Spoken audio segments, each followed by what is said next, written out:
Oui, bon, d'abord cette semaine, on a beaucoup roulé puisqu'on est allé chercher notre sujet à Madurai. On a roulé pour la journée d'hier 18 Où heures. est-ce que cela se situe, Madurai? Madurai, c'est dans la pointe de l'Inde, mais je le dis dans le commentaire.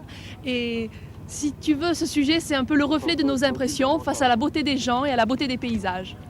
Reportage proposé par l'équipage de Télé Monte Carlo, le chemin des fleurs.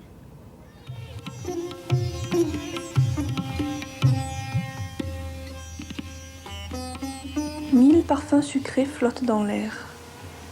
Non loin de Madurai, dans la pointe de l'Inde, la campagne respire encore au rythme des fleurs.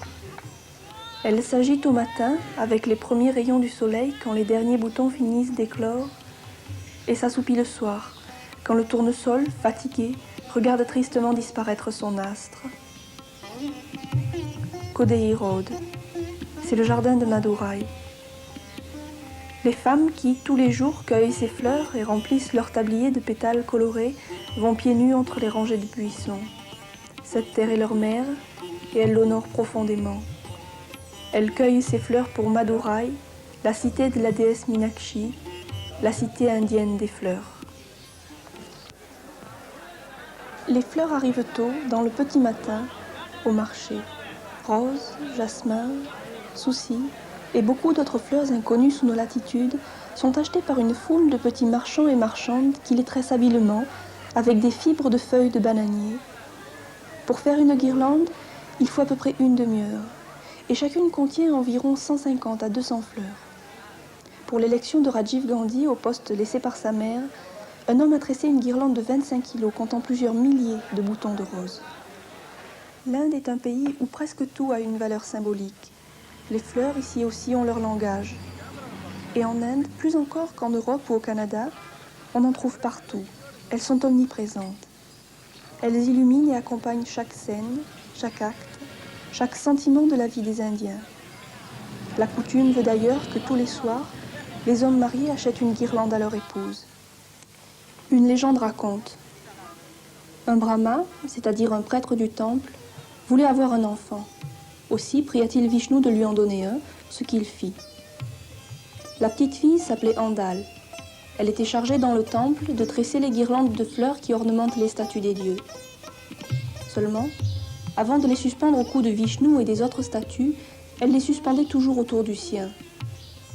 Vishnu n'aimait pas ça. Mais plus elle grandissait, plus la fillette était belle, et ses colliers de fleurs lui allaient si bien que Vishnu tomba sous son charme. De son côté, la fillette n'était pas indifférente à la beauté de Vishnu. Mais quand elle parlait à son père d'épouser ce dieu, il se mettait toujours en colère.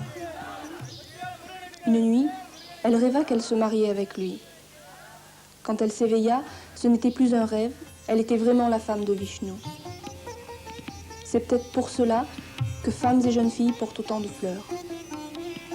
Et le pouvoir qui est conféré à ces boutons colorés dépasse la légende. J'ai pu, sans ma caméra, pénétrer à l'intérieur de ce temple où se déroulait un mariage dont je ne vous montre que les préparatifs. Ils ne seront mari et femme que quand ils auront échangé mutuellement 3 fois leur collier de jasmin.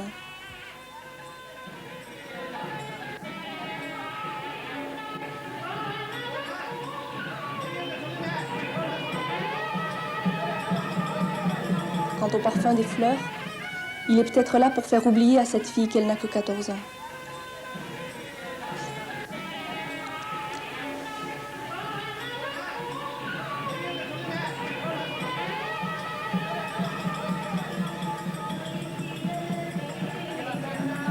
C'est un décès. Le cortège amène le défunt à la crémation.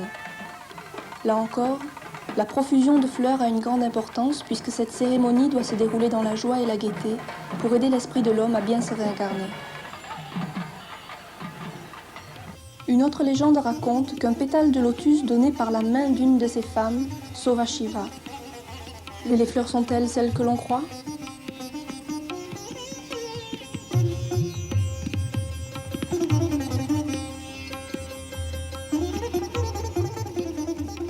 Eh bien, Christine et Guylaine, est-ce que cette tradition des fleurs n'est valable que pour la ville que vous avez traversée ou est-ce qu'on la retrouve pratiquement dans tout le continent indien ?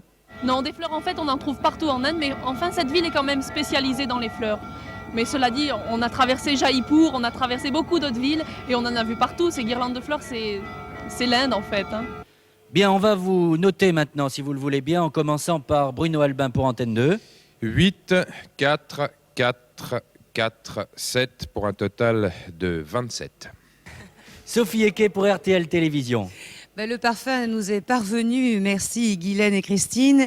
8, 5, 5, 5, 7 pour un total de 30. Jean-Louis Boudou pour SRC. Alors 8, 4, 4, 5 et 9.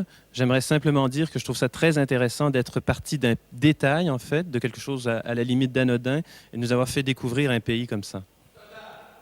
Alors le total. 30 points. 30 points, voilà, il ne faut pas oublier le total, hein, Jean-Louis, il ne faut pas rêver. Nous passons maintenant à Vincent Philippe pour la Suisse romande.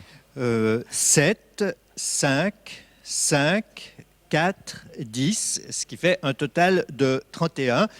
C'est une bonne note. J'aime bien ce film qui nous montre, pour une fois, l'Inde sous son aspect de fête, une Inde abondante, somptueuse. Je sais bien qu'il ne faut pas gommer la misère, mais d'une manière générale, à part le sujet sur Bhopal, qui est un sujet de circonstance, les sujets d'aujourd'hui évitent le piège qui consiste à montrer éternellement les miséreux dans les rues indiennes, même s'ils existent malheureusement. Un total de 118 points.